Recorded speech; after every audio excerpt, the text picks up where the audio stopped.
So it's a pleasure to have you all here for the second to last talk book of the semester. And so today we're welcoming Jeremy Blackburn, who gracefully drove to us through the first snowstorm of the winter from Binghamton in New York. And so Jeremy has a PhD from the University of South Florida. A lot of industry experience I learned over lunch. I worked in industry for 6 years as a developer, architect, and then research director as well. And his research is awesome, focusing on data science and kind of large-scale measurement of the whole internet about toxic behavior and so on. His work has been covered in national journals like the Washington Post, the New York Times, also InfoWars, interesting. And he's been cited by Zizek. Yeah. With that, welcome. Thank you very much. Thanks, John Gabriel, for the introduction, and thanks all for having me. So the talk here is, well, first off, it's a new one. So this is the first time I've given it. Bear with me a little bit if we have some weirdness and, I might have typos or whatever. But I'm, kind of a question that I ask myself a lot is, was the internet a mistake? And this comes up a lot in my type of work, this question. So before I go any further, I deal with part of society that's not that great. And so what I cover is a little bit disturbing stuff. There's going to be hate speech. There's going to be toxic stuff, that kind of stuff. So just a heads up. All right. So there's a lot of just harmful behavior that we all deal with these days. Some of the ones that I've worked on, cyberbullying, cyber aggression, coordinated hate campaigns, radicalization, misogyny. We also do work on disinformation, propaganda, things like state-sponsored trolls, intentionally sowing discord, conspiracy theories, election interference. All this kind of stuff is happening online right now, and for the past 10 years, but really we've accelerated a lot in the past 5 or 6 years, let's say, right? Approach here, right? We can all just be like whatever, but is it fine? And ultimately, I'm going to argue no, it's not fine that we just throw our hands up and deal with it. I think that that's kind of the intuitive response. There's very few people that would be totally cool with it. And the way that my group goes about this, so we're at Drama Lab, and we take kind of an approach. We use computational methods to understand and mitigate information weaponization. In the case of this particular talk, it's mostly jerks. They kind of fall into the information weaponization stuff, and we do this at scale. So we have a data-driven analysis approach of looking at complex and really intertwined online communities. So we're less interested in, let's say, everything that's going on online, but more the communities and how they interact with each other. And weirdos, to be quite honest. And then also, we don't just study it and try and understand it. We also are trying to build proactive and preventative systems to counter it. And I'll cover some of those in this talk today. That's a lot of our recent work. So the rest of this talk, first, I'll be kind of giving a little bit of an overview of some of the work that we've done on just online jerks in general. Then we'll talk about what do we do about this type of stuff? So some of the systems that I built and solutions that we're working on. And then finally, I want to touch on something about our role as scientists, and not just scientists that deal with this type of work like I do, but really all of us in this room. Okay, any scientist in this room, any scientist in the world needs to start thinking about these type of problems. All right. So there is actually part 0. I lied. Before I go forward, we collect a lot of data and it can get a bit overwhelming. There's a whole bunch of data sources used in this talk. I'm not going to go over them in too much detail, but there's 4chan. Everybody moderately familiar with 4chan at this point? Okay, Reddit, everybody knows Reddit. There's score.co, which is a Reddit clone, which came from the Donald.win. So that's going to be relevant. Vote.co, which is Reddit clone, RIP. It's not here anymore. Twitter, Gab, and YouTube. All right, everybody knows Gab. Yeah, it's like Twitter for racist or whatever. All right, so I'm not really going to talk much more about data sources. I'm going to assume that everybody knows what these are. And I'm going to start with a set of jerks, let's say, that we call the manosphere. All right. So for those of you that may not know, what is the manosphere? Well, it's a loose, like an umbrella term for some groups that are ostensibly they're focused on male issues. Some of the original pickup manosphere groups were these guys called the pickup artists, and that was kind of built around the idea of having game, and so you could kind of essentially trick women to sleep with you. All right. So this was kind of early, this kind of group, and there's also men's rights advocates, which Again, ostensibly concerned about men's rights and making sure there's equal treatment, but in reality, it's kind of a rejection of feminism. The idea that the law is rigged against men. They mess with stuff like child support payments and things like that. Then we get into some more of the extreme cases like MGTOW, or men going their own way. And this is a group that has functionally rejected interactions with women. So they have chosen to not have relationships with women. Essentially, they think that women are kind of subhuman and children and stuff like that, and they want nothing to do with them. And then another group, incels, involuntary celibates. These are guys kind of nihilistic view of the world, where they think that society is rigged against them as not being attractive men. Other attractive men get all the women, and that they want to have relationships with women, but involuntarily they don't, right? Because women hate them. So this is kind of an overview of the manosphere. And so what, right? Like those guys are like on the surface, it's kind of funny, like, pickup artists and all that kind of stuff. Unsurprisingly, perhaps, they've been involved in a lot of violence. So 2014, Elliot Rogers shot up a bunch of people near UCSB campus in Santa Barbara. I can't remember this guy's name. I try not to remember most of these people's names. There was a shooting in 2015 where this guy shot stuff on campus, again, espousing incel ideology as his reason. There's a Canadian in 2018, Alec Manassian, who drove a truck over some people, again, made a post talking about incel stuff before he did it. And then there's a recent one, even 2021 in England, where this guy, attacked a bunch of people, again, espousing incel in manosphere ideology. So it's not just like these people aren't just causing problems in a meta sense, they're causing real world violence. So what we set out to do here is that, yes, the manosphere is some kind of loosely organized, umbrella term related to these types of groups of people. And we wanted to understand the evolution, how they formed, their evolution, how they splintered into these different groups. And we took a look at 52 subreddits, 6 standalone forums, 835,000 users, and 22 million posts from Reddit. And again, these standalone forums related to these groups. And the first thing we set out to look at is how has this stuff evolved over time? So I started talking about the pickup artists and the men's rights activists, and they were the earliest group, right? So here I have the proportion of total posts in our data set that were made in men's rights activists, the forums or subreddits, and then here's the green line pickup artists. And you can see that, right, originally it was essentially only men's rights activists. They're the oldest kind of group, the most active online. Then around 2010, you had the pickup artists kind of show up. And they become essentially half of the manosphere here, right? Then, a little bit later, starting in 2012, incels show up and MGTOW show up, right? And pretty quickly, they become the dominant groups in the manosphere, right? So they certainly together, they compose more than 50%, way more, about 75% of the content of our posts by the end of our study here. So there has been a clear evolution, right? There has been a clear evolution, and the newer groups are kind of taken over.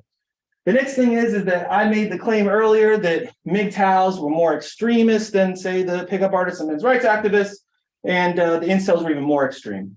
And so let's see if that's happened. So what we have done here is we made plots of the results, the average toxicity, using a toxicity model called Google's Perspective API. It's not the best thing in the world, but it can give us an idea of how toxic these different communities are. On the right here, I have Gab, the average toxicity of Gab in a data set that we've used before, as well as 4chan. So you can have an idea of kind of like the most toxic and then like worryingly toxic and where these different groups fall in line here, right? So here on the black and the orange line are MGTOW and incels, and they are both, right, like Gab level. And they're also higher than the men's rights activists, right, who are still relatively toxic, but not to, they've been standard, like, consistently for the most part toxic and not as bad as, let's say, Gab. And again, pickup artists as well, not as bad. And here's Reddit. This blue line is Reddit as a whole. So generally speaking, these are all communities that are more toxic than Reddit as a whole on average. But we have the two really worrying communities that have had consistently increasing toxicity, and are now like getting into the, sorry, do you have a question? Just a quick thing. Oh, yeah, yeah, feel free to ask questions, by the way. This What's is the green thing at the beginning? the green, Yeah, this is pickup artists. Oh, what's that? Sparsity of data, sparsity of Okay. data. Yeah. These big lines are sparsity of data. It's just the beginning of the work. Yeah, just sparsity of data, no problem. Yeah, by the way, seriously, and I love interaction, so yeah. So am I reading this right? Reddit is slowly getting better? Maybe. I mean, maybe. There's reasonable expectations that Reddit might be getting better because of some stuff I talk about later about the and stuff like that. So that might be the case. Yeah. When you say like for RT1, the previous slide, so are those like, how do you measure percentage of polling? So we have, yeah. So we have our data set here.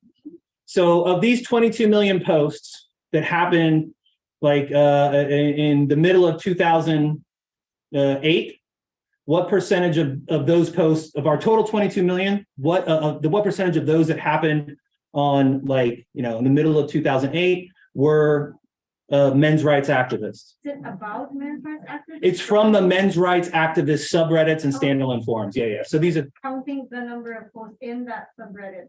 yeah. So basically what we'll do is I can't remember the full breakdown. It's in the paper, but say that 10 of the subreddits were men's rights activists.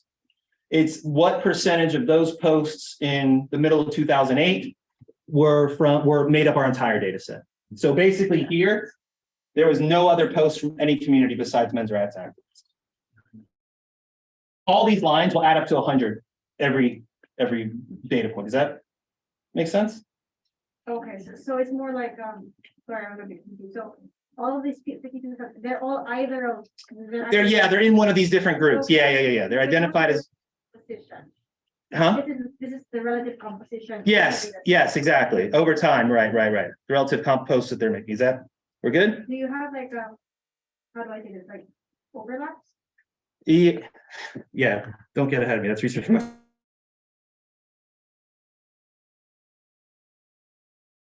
Too. So what we're interested in here, again, there's a lot more stuff in the paper. I'm kind of just giving, I think, the most easy to understand. What we want to know is, hey, not only have we seen, right, the growth of these other communities, those are the ones that are kind of worrying. So are we seeing migration between them from kind of the less extreme to the more extreme? And what we have here, again, just kind of a simple thing where we look at the Jacquard similarity between those that posted in men's rights activists and those that posted in MGTOW over time. Okay. And so as you can see, right, the Jacquard similarity is moving up. Reddit as a whole in this baseline, very, very low, relatively speaking, because most people don't start migrating into other subreddits randomly. And then we looked at, and this is the actual this is the overlap coefficient, right? So it's another thing. But the bottom line here is that yeah, there is overlap. And in fact, what's happening is that the people are moving from the less extreme communities to the more extreme communities. Right? Yeah. Just to clarify, is this plot just for the subreddits then and not the standalone forums? Or Yes. Yeah. Sorry. Yes, this is subreddits only. Yeah. Because we don't. We do some stuff with standalone forums, but not here. There's actually a bunch of neat techniques in the paper that are more impressive than this methodologically, but this gives you a good picture that they are moving, right? Migration's a problem. All right, so then one more thing about the incels group is that we're very interested in, or at least I am, in like how the radicalization process happens. They're definitely migrating, right, between them to the more extreme communities, but it's not entirely clear how that process is taking place. One of the ways that it's probably taking place is off platform, not just on Reddit, but through other sources of other social media sites. One of the big ones, YouTube. So like, ever heard of Andrew Tate? Yeah, he was just deplatformed a couple of weeks ago here now. And he was one of kind of these manosphere guys. And he got to be a big deal in large part because of, theoretically, the YouTube recommendation system. It made it easy for people to find his videos. And it's unclear, it's still unclear how much that comes into effect, the YouTube recommendation system. But as one result, we did a whole big study. But more interestingly, so what we did is we built a bunch of crawlers that would go out and do random walks through the YouTube recommendation graph. And the bottom line is what happened is that 6% of even non-incel users, or people that weren't starting from incel-related videos, even 6% of them were recommended incel-related videos within 5 hops. All right, so even stuff that was completely theoretically not, orthogonal to incels, for a bunch of reasons that are in the paper, the YouTube recommendation algorithm was pushing people to see those, or at least giving them the option to see those. So there was stuff going on there. It's improved to be, I don't want to shit on YouTube too much. They've done a lot of work. It's improved, but still, like, this is kind of worrying that you can get right to the bad stuff really easily. All right, so that's enough on incels. But like, again, I'm really into weird stuff. So I want to talk about another group of weird guys here. And it's going to be QAnon, all right? So in case you haven't heard about QAnon, we're going to talk about it a bit, but it's some crazy stuff, and it's invaded, the whole world. It's involved in politics. They've been, we're involved in January 6th. Yeah, I mean, everybody knows QAnon shaman, right? They're involved in that crap.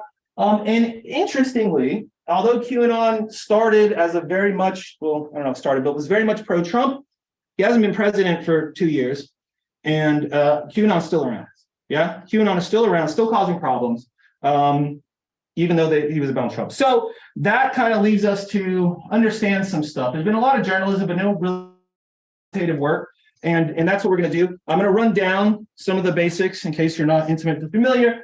QAnon is this a conspiracy theory that comes from the Chans. That's hence the anon part of a person. This nickname Q claims to have government level clearance, Q clearance, which is some Department of Energy stuff, basically meaningless here. Started on 4chan, based on the Pizzagate. Pizzagate, if you haven't heard that. When during 2016 election, Hillary Clinton's emails or whatever were hacked on WikiLeaks, the guys on 4chan went through it, saw that they were making, like, let's take the kids out to cheese pizza for cheese pizza. Anybody know what cheese pizza means on 4chan? Okay, so for those of you who don't know, historically, and I mean 15 years or whatever, cheese pizza, cheese starts with a C, pizza starts with a P, CP, and that's what traditionally people called child pornography on 4chan. They called it cheese pizza. And so when they saw, oh, Hillary's taking people to go out to go get cheese pizza, that turned into, deep state, pedophile ring, all this kind of stuff. QAnon grew out of that, right? Out of this idea that there was a deep state network of powerful people that were doing, controlling the government, all this kind of stuff. And that Donald Trump was fighting a noble war against the deep state, right? This is kind of the basics of the QAnon movement. Is QAnon relevant? Well, again, I think it is. It's grown a bunch. Protests and, Lauren Boebert and Marjorie Taylor Greene, all these QAnon candidates, dangerous, can be used for political agendas. And mainstream social networks, I found it such a problem that they banned it and deplatformed them. I think most of my co-authors are in Europe. I have a bunch of Cyprus, Cyprus, little country, all the way to the east of Europe. It's by Israel and stuff.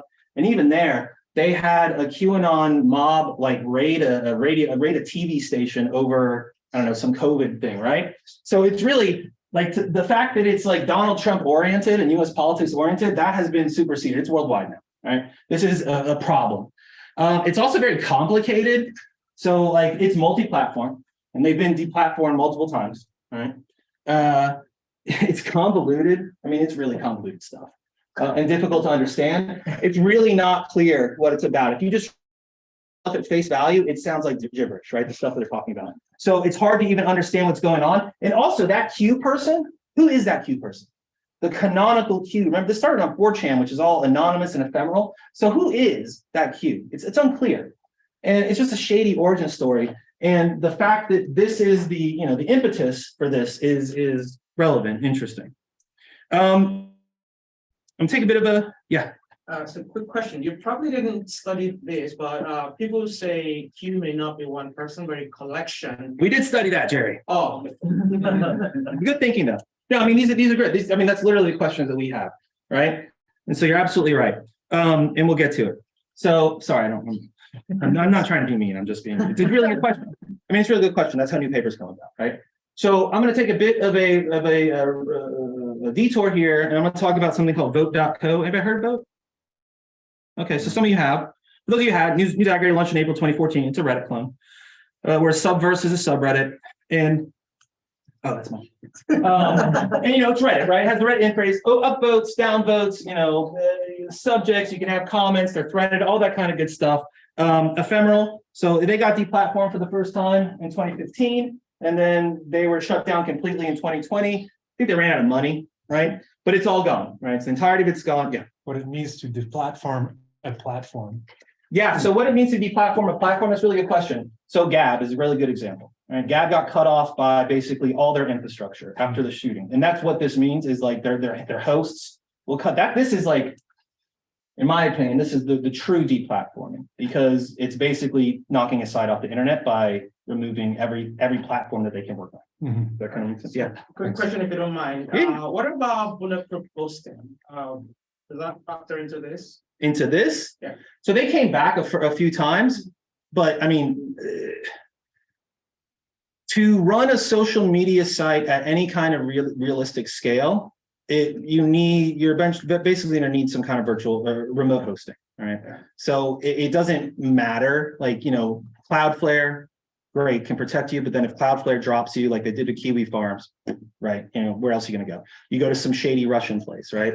So, which is not bulletproof hosting, right? So, right, it doesn't really stay up. But yeah, anyways, Vote went down completely in 2020. They ran out of money. And so why did I just spend time telling you about Vote? Because they're already dead. Well, surprise, surprise. When the QAnon guys got banned off of Reddit, they all went to Vote. Or I shouldn't say all. Many of them went to Vote. And Vote finally going offline was, well, we thought it was going to be a blow to QAnon's community, but it wasn't. So with that in mind, let's try and figure some of this stuff out. And I'm going to ask a couple of questions that we're trying to answer. Can we characterize first the language of QAnon? So what this community is talking about, what words and topics are they talking about, and what kind of narratives are discussed? Because again, this stuff is really hard to understand at face value. And we're going to do this with a data set from Vote, which, do I have the table here? Maybe I pulled the table. I did pull the table, sorry. But we look at subverses, so like subreddits. One is the Great Awakening, which was where all the QAnon people went. And then we look at a bunch of baseline, the more popular ones on Vote, like news and politics and stuff like that. And we're going to first do LDA for figuring out some of the topics they talk about. And, not terribly surprising stuff. We get topics like Trump and elect and Biden and Vote and stuff about COVID and Black Lives Matter stuff, right? A lot of N-word stuff. Interestingly enough, the baseline on Vote, also the same topics, right? Presidential electing, COVID-19, Black Lives Matter, a lot more N-words though, right? That's kind of interesting in and of itself. This QAnon guys, less N-words than the baseline of Vote, oddly enough. And so here we're going to do, next thing I'm going to look at, who are they talking about? Because this can give us, again, a little bit more of an idea of what this community is. And so we have the baseline and the subverses. We did named entity extraction from these. And, Trump, Great Awakening, Biden, America, China, talking about some numbers, FBI. And then you see the baseline. It's basically Jews and Trump. So this is a distinct community within Vote itself. So Vote seems to be pretty, I would say pretty racist. The QAnon guys are just more interested in QAnon stuff. So that's kind of interesting in and of itself. All right. That's all well and good, but the most interesting stuff is how to make sense of this word salad that they spit out, right? And we're going to use word embeddings here. So we're going to use word2vec, very simple, shallow neural network that gives us an ability to represent words as vectors. And so then you can do subtraction from them, get a similarity score, this type of stuff. And we do this, we're going to look at similarity between two words, QAnon and Q. So here are the most similar words to both QAnon and Q. Conspiracy theory, movement, conspiracies, QAnon. This stuff makes sense. This is interesting. LARP, I'll talk about that a little bit more. But this is kind of It doesn't tell us all that much, but it kind of all tracks. But let's dig a little bit deeper. We can construct a graph representation of these word embeddings. So we're going to build a 2-hop ego network, and we're going to put an edge right between words based on whether there's similarity to the source word.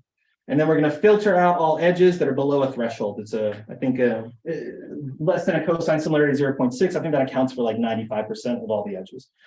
So we have 5% of the edges left. And then once we do that, we can visualize it, right?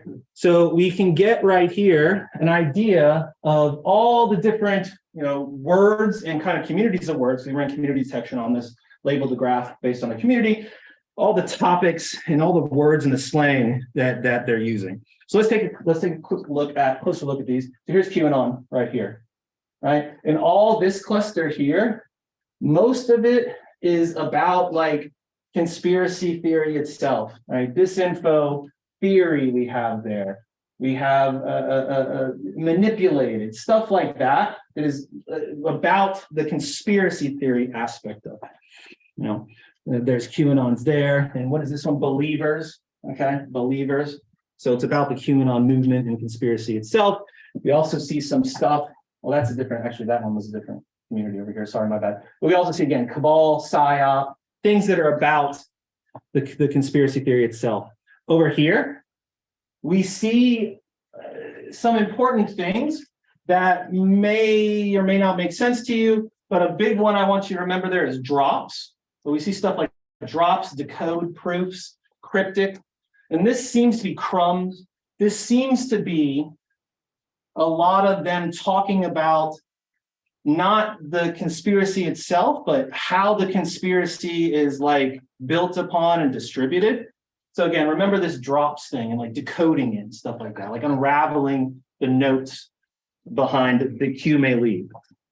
And then again, over here, we see stuff that is also related to that, just like other sites for the most part, like Twitter, Instagram, Chan, so places that they're picking up bits and pieces of the QAnon conspiracy from. If we look around Q, right, so we get some interesting stuff here where we get LARP. So LARP is live action role playing. Online, like if somebody's kind of being, they're playing games, may say they're LARPing, right? They're LARPing as a racist, like this whole Q thing is a LARP. It's not really real. There's talks about it being disinformation. There's shill. So shill is here. So it seems to be around Q itself. We seem to have a cluster of words that are kind of like opposition to Q, right? Opposition to Q, or they're talking about it in a negative fashion as well. Unclear like why QAnon is more positive and Q is more negative, but so be it, right? That is what it is. All right. So you have an idea. We built these techniques to kind of understand what they're talking about, what they're doing. But where did all this crazy stuff come from in the first place? Came from, the guy Q, right? So, I mean, I watched Pizzagate unfold live on Pole. I thought it was the dumbest shit I've ever seen in my life. I really did. I said, what is this? Turns out I was wrong, right? It stuck around, it turned into QAnon, and we got problem, right? I've seen a lot of crazy, and this is crazy. Where did it come from? Where did it come from? How do they come up with this? Right? Who is Q? Well, there's not really an answer. So there's this idea kind of a canonical Q, or like we talk about it in a canonical sense, where we have those drops. Remember that word drops? So we have Q drops. Q drops are the social media posts that were allegedly made by Q. Okay, so that's like the God coming down and talking to Abraham and giving him, on the stone tablets. That's Abraham, right? Yeah, it was. No, was it Moses? Or Moses? Whatever. Those, Moses. I got this stuff on my mind, and not pop, religion important. Anyways, so it's God coming down and giving the commandments on the tablet. They're very cryptic in fact. But they were posted on 4chan at first and later 8chan, which is ephemeral and anonymous. But there is kind of a way to persist identity with these things called trip codes. Real quick, a trip code is a hash of a password. So theoretically, the password, you put it in again, and that trip code will show up to every post you make. It's not a way to necessarily confirm that you're you, but at least it means that, hey, these posts were all made by somebody that had the password, right? So it's not quite identification, but that's what was used, right, to verify that it was a legitimate Q drop. And then because 4chan and 8chan are ephemeral as well, right, posts get deleted pretty quick, there were aggregation sites that popped up to preserve the Q drops. There are at least 6 aggregation sites that I guess at the time we did that, we're aware of. How they aggregate it, what they decide is an official Q post or Q drop, who knows, right? It's unknown. Again, let's talk about what a Q drop is. So these are different examples of Q drops that were in aggregation sites. And there were even like apps that were set up to kind of archive these and make them accessible. They got banned eventually, of course. But like, here's an example of it, right?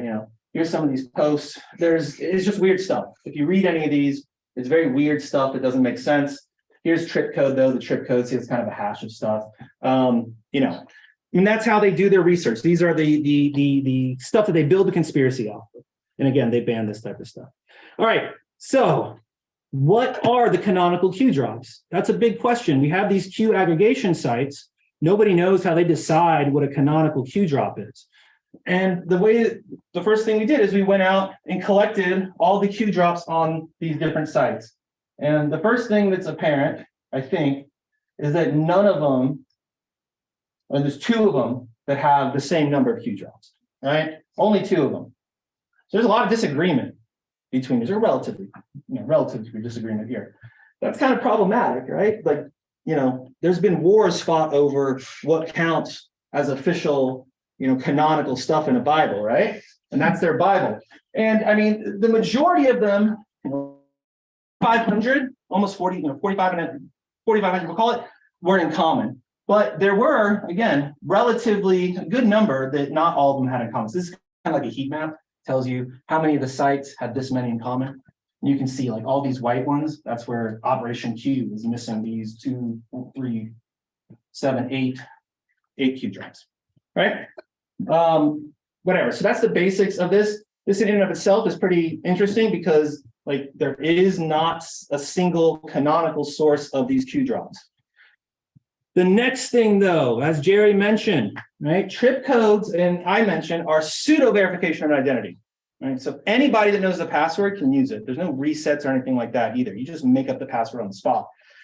And there's been Is the crypto pretty secure? No, and it's been compromised numerous times, and there's reasons to believe that may be an artifact. It's something that I'm showing you here in a bit. So ultimately, there's been some shady business with what counts as a Q. Right? These are that we took from. I think we took all the Q drops that all the sites agreed on, and we called that our Bible. And we have 1, 2, 3, 4, 5, 6, 7 with no trip code, 8, 9, 10 different alleged Qs or different Q trip codes. And what I've done here is I plotted how many posts were made by each of those trip codes over time. So you see, back in 2017, we have this green trip code here, which is G, which is not a trip code at all. And they all say these are Q. But then we also have some overlap here, right? Like the red one, which is C, had 583 posts. And there's some overlap between the red and the green. Yeah? So that's kind of problematic. And that comes down to the security of the crashing stuff. So there was arguments, essentially. There's lots of overlaps in these colors. And we've seen arguments between the 2 different Qs fighting with each other over you're the real Q, or I'm the real Q, no, you're not, you're a shill, all this kind of stuff. So some of this, I think down here, might have been when there was a known compromise things with the trip code, but some of this may be compromising trip codes. Who knows what it is? But the bottom line is we have a lot of them, and we have some overlap. We have a gap there too, where Q disappeared for a few months, but that's what we have. So this is like, may give us reason to believe that maybe these aren't the same person. Yeah. Is Q still posting? There was a post within the past month or 2, but not at this type of rate. Yeah. So I was wondering, did you maybe plot the countries of origin of those trip codes? It's not reliable, but No, they didn't. They That was meaningless. I think they might have all been US. Oh, okay. And HN, when they moved to HN, I don't think that there are flags on HN now. But yeah, but no, that would have been a good signal.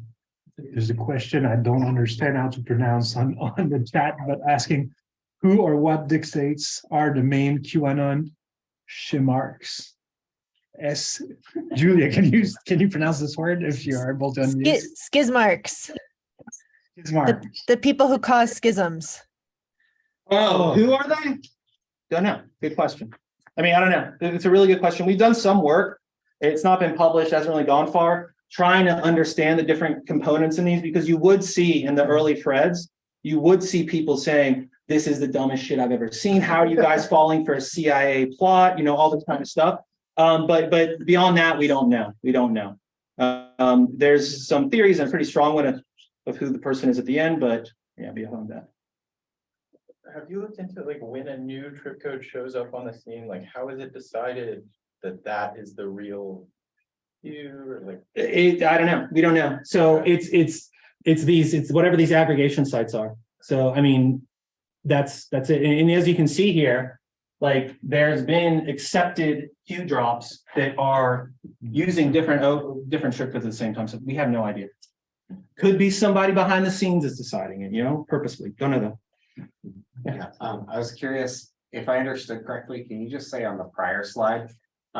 So those are all temporally ordered, like the ones that are not agreed upon are at the beginning and end, or is there? Yeah, these are the ones that they all have in common. They're not temporally ordered necessarily. This So is it's like interspersed. it's kind of like yeah. These are the ones that there was one particular Q drop that Right. only this aggregation site had. Okay. Yeah. But they're interspersed. Yeah. This is just on if they had them in common.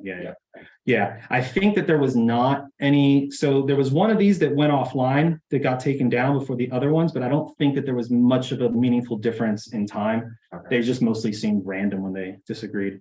But again, this is the canonical set that all of them agreed on. And as you can see, there's different trip codes at the same time that they accept, and which is kind of weird. And so we wanted to say, hey, this is weird, doesn't make sense. These guys are following somebody that they don't know who they are, that maybe it's not even one person, considering we saw them fighting with each other. So we did a quick thing, stylometry stuff. Are there any differences between the writings of the different trip codes, right? That could be an indicator. We did a bunch of stuff, but bottom line, this trip code B, it had statistically significant differences of variety of stylometric metrics, right? Stylometrics. I think it was significantly different from all the other trip codes across all the metrics we looked at. So there's trip code B at the end. The second most prolific and the one that was the most recent. And at this point, it was entirely on 8chan. And the guys that run 8chan, man, I can't remember his name right now. Ron Watkins and his dad assumed that they took over the QAnon identity, basically at this point. And that's when things started to get more prolific. So yeah, Jerry, there's almost certainly more than one Q. And it's pretty wild that people have stormed the US Capitol over the insane rantings of multiple people that identify as the same person, right?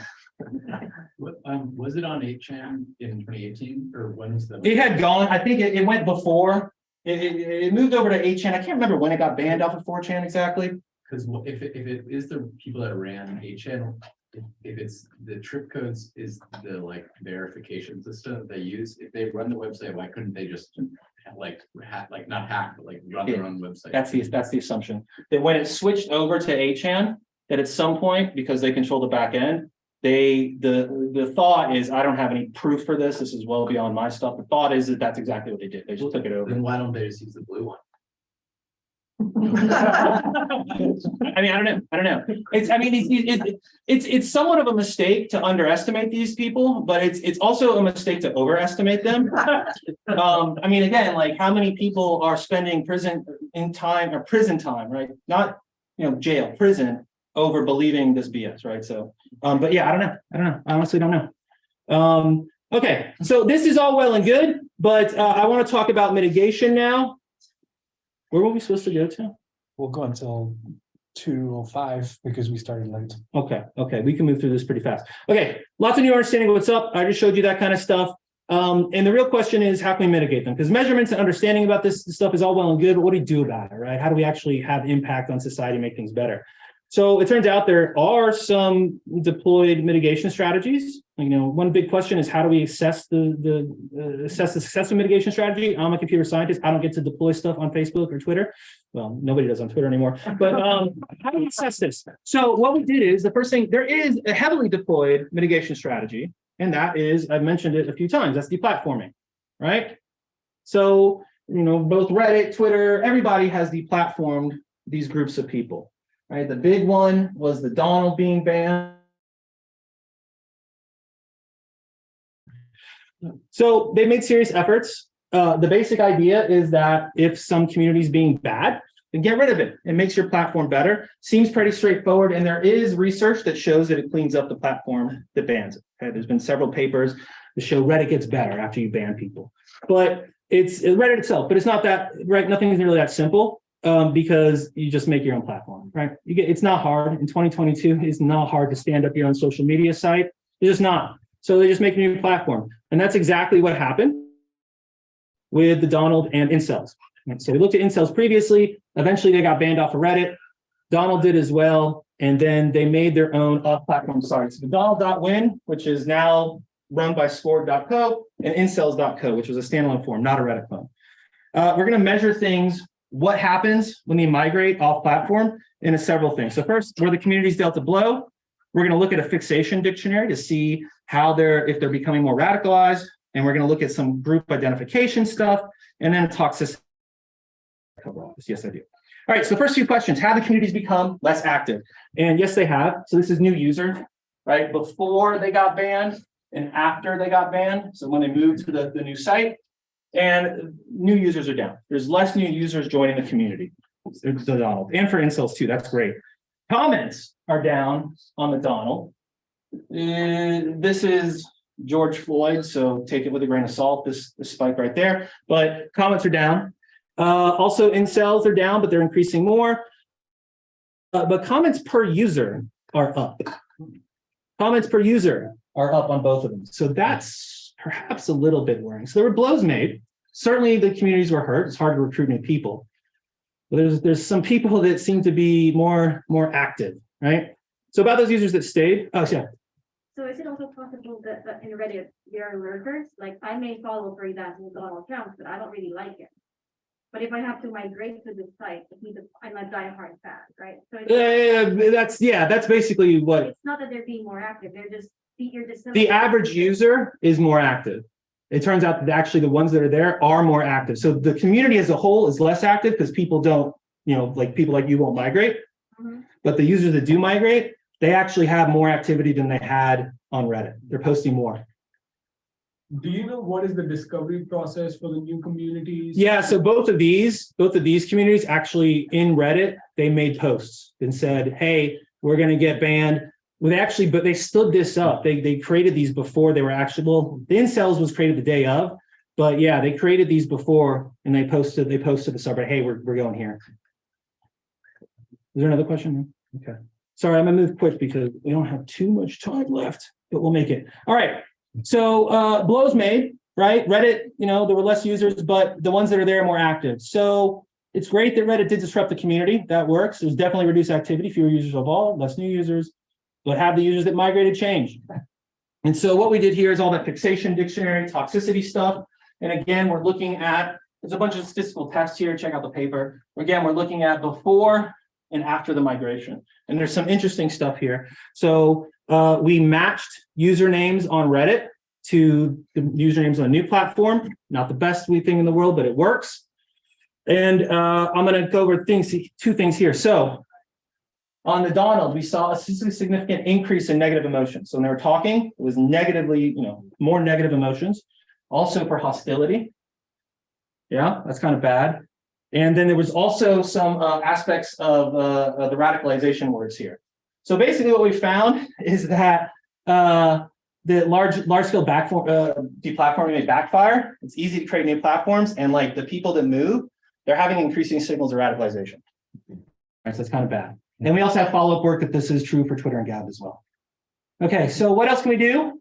You know, I'm not going to talk about soft moderation because of time here, but we do have a cool paper on soft moderation coming out that, oh, that sucks that this thing, sorry, I had my little starburst that covers it up. But the basic idea on this is that you have soft moderation, which on Twitter was like the warning labels. And you'll have like this tweet got soft moderated, but this one didn't. Why? And you know, it turns out that it's a hard problem. There's lots of labor, and we built a system that used something called learning to rank, which is kind of like search, right? You say, hey, here's what I'm looking for. Give me the topmost similar, right? We built a big pipeline, looked at claim extraction, a whole big thing. And the bottom line is that we evaluated versus a bunch of other stuff and traditional models, not learning to rank. And bottom line, we were able to have an F1 score above 0.8 for about 60% of the claims that we were looking at. So you had a claim like Dominion voting machines were manipulating votes. That's a claim. And for those type of things, we were able to find them much easier, much better performance than a bunch of other models. So this can be used to kind of reduce that human effort, right? All right, but I'm going to talk about a cooler one of our brand new ones. Just came out, it was just published, I think 2 weeks ago, about chatbots, large language models. Everybody know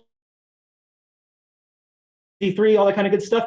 They've been used a lot in chatbots recently because they're pretty good. They work now. You know, 20 years ago, not so much. 10 years ago, not so much. Now they're used. They've been used in mental health even during COVID, right? People were having like chatbot psychiatrists. Yeah, psychologists. I know it's wild, but hey, you know, people need help. But chatbots have also been attacked in the past.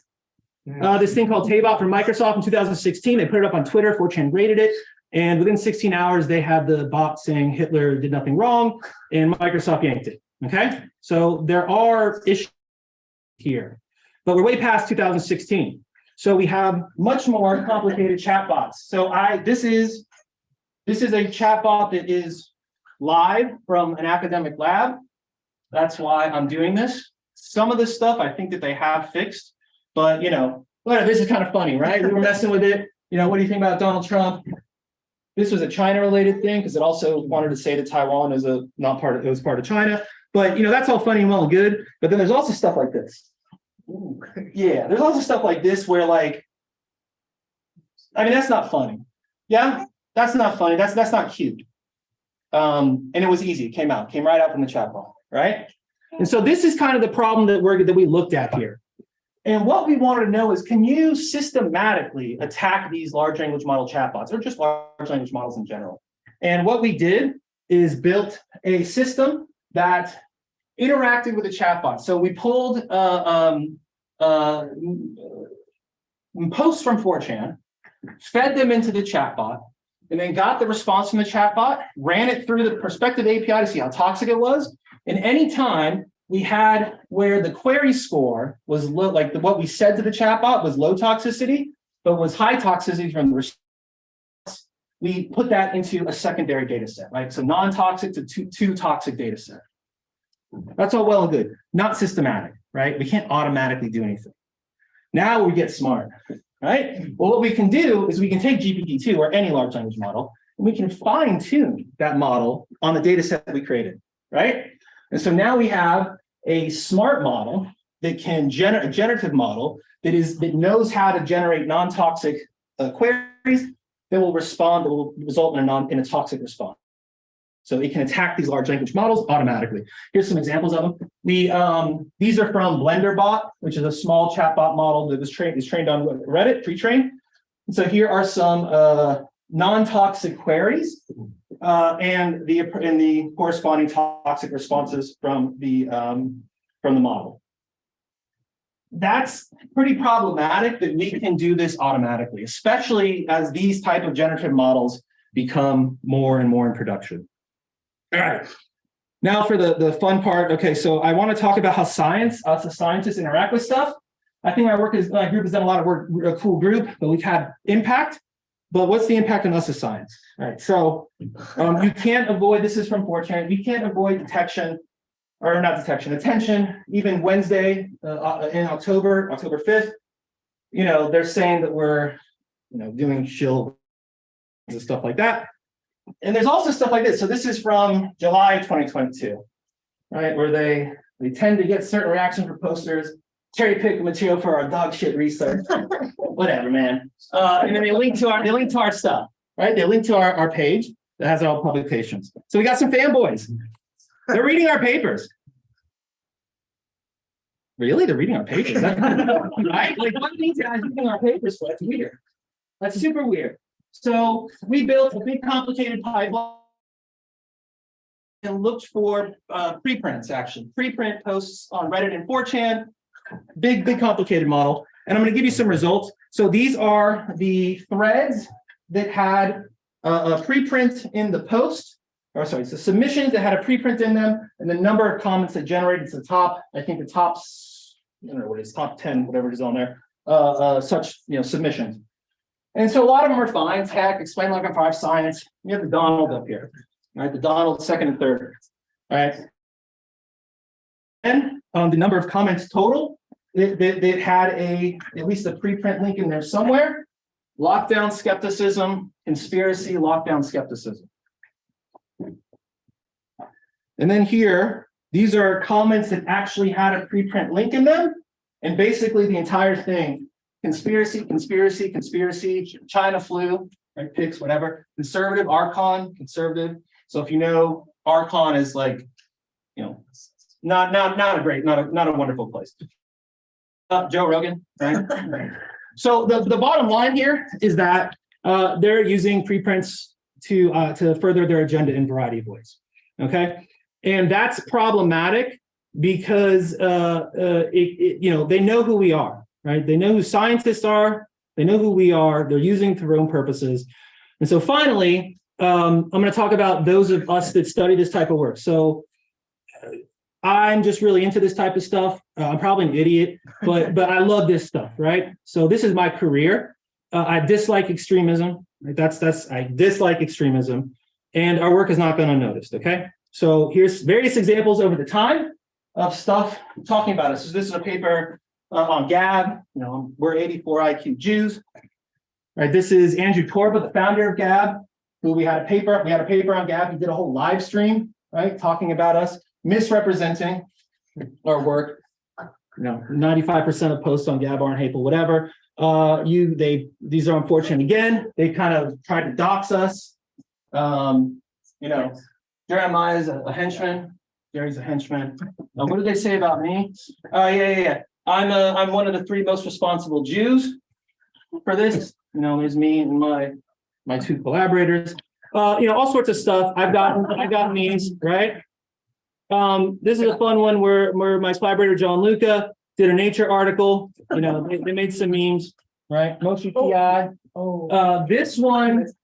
This one was Daily Stormer, which is like a straight up Nazi, not like no irony at all, non-satirical Nazi community. This one came from 4chan. Again, my buddy John Luca. You know, here's some of me, you know, other people. These ones about me, right? So these are people talking about doxing me. Is a picture of me, and I think my oldest daughter. Yeah, it must have been my oldest daughter, right? You know, we've received credible threats. Right. It's kind of a lot of stuff going on here, right? It's not just my group. There's lots of people, well, I don't know, lots of people. There's a fair number of people that work on this. Some of you probably are adjacent to this type of stuff. And so we wanted to look a little bit further. And we interviewed 17 professors and journalists, or actually researchers and journalists. And you know, here's the breakdown of where they're from. And we did a bunch of semi-structured interviews with them and asked them a bunch of stuff. And you know, we came up with this whole big thing about the different ways that people are harassed like us. It's a really, you know, it's complicated. There's lots of tactics. We have influencers that target people's work. We have influencers that'll get mobs to attack somebody because they're a marginalized, you know, part of a group, all sorts of fun stuff. And really, what the bottom line here is that the common thread is that all of our interviewees thought that academic culture is not really put to do with this. Right? There's some experience in wet science. So a lot of the wet science people, medical people have dealt with PETA and animal testing in the past. I was at University of Alabama at Birmingham, which is a big medical school. And they, like the cops there and stuff, were totally new about what it meant to have people being harassed because of the PETA stuff. Computer science departments, I mean, you know, who does this kind of stuff here, right? They said, our interview said their institutions, their department, at the same time, they're like, you are having so much impact, it's great for the university. But then it would say like, what are you doing? Maybe you shouldn't say all this stuff that we get people calling threatening to blow up the building, right? So this is a problem. Just academic culture is not ready to deal with. There's also a scary lack of resources for students. So, I mean, I try with my students to make sure that they don't have too many problems, but like, I mean, it's all ad hoc, systematic way of dealing with this. These are things we need to deal with. We need to be aware of public relations. Yeah. It can be problematic when it's great when, you know, your stuff is published in the Washington Post, but then, you know, InfoWars picks it up.